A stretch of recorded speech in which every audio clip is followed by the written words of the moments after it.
Thank you, Katie, and welcome everyone. It's my job, which is a pleasure to welcome you here. And Katie, what you do is great because you're an entrepreneur in what you're doing, and I think right now we have 150 entrepreneurs, and it doesn't look like 150. It might be shy of that, but I think we had 150 people that signed up. All of you entrepreneurs, all of you coming all the way out to Richmond from various parts of London and maybe even beyond. So you've all trekked far to come out here, and so that's much appreciated. And I think we're actually streaming as well. So I think you said up to 200 people in a 24-hour notice that have signed up and want to listen to what we all have to say here tonight. So again, that's the power of the internet, but lots of entrepreneurs out there wanting to find out more and get more information. And the comment you made about Cameron, who works with us here at PayPal, he actually flew in from Australia today, 2-week vacation, and instead of being at home with the family and trying to get over that long flight and jet lag, he's actually here because this is an important event for us. This is exciting, and we at PayPal are entrepreneurs. I think we're the sort of the friend of the small guy, and although I have been approached already tonight about somebody who had a complaint, and so I have, how many people here use PayPal? Or how many people have never used PayPal? One. Okay, we'll get you online afterwards, but apart from that, things go wrong in technology. Things always go wrong, and if you have complaints, I'm handing out business cards afterwards to help you resolve whatever you have. So. But anyway, I wanted to welcome you, and before I hand over to Mike, who's also obviously a great entrepreneur, I want to tell you a couple of things about PayPal. PayPal is really 10 years old. So 10 years old in the financial services industry, and banking is nothing at all. A lot of us that work here are entrepreneurs. I have 2 failed startups.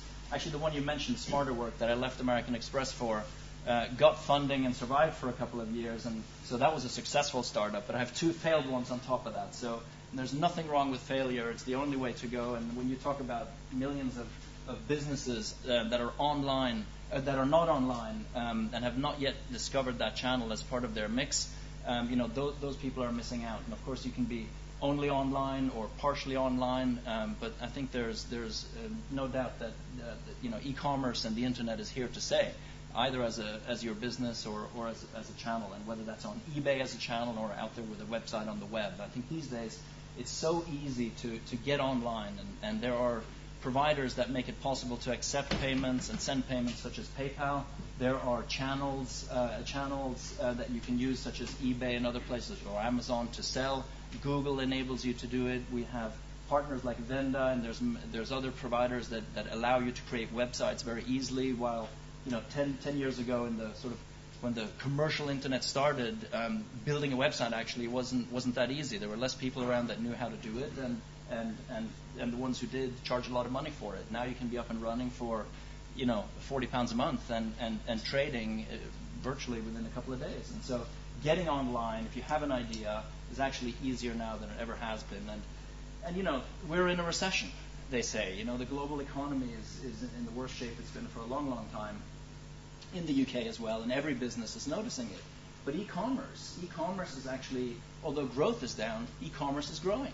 And depending on who you believe, what statistics you follow, is it growing at 5%, 10%, 15%? It's no longer growing at 20 or 30, but it's still growing, and 10% is healthy growth in probably the worst crisis that we've had for decades. And so getting online now, better than ever.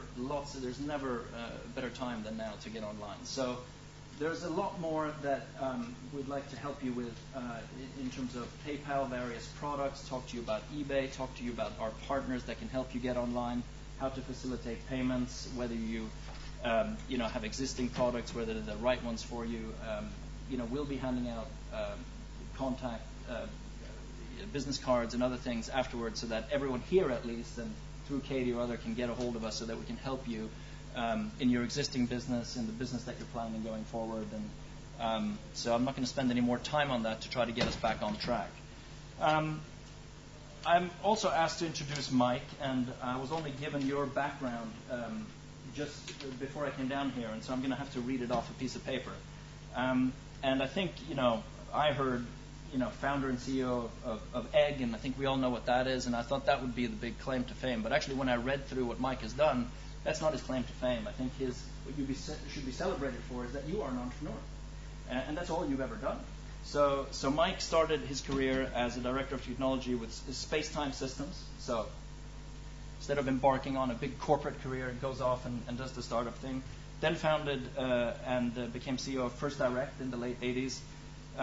Founding CEO of Prudential Banking, which then turned into Egg, which we all know went basically from a concept to several billion-dollar business and probably the largest online bank at one point, if not still.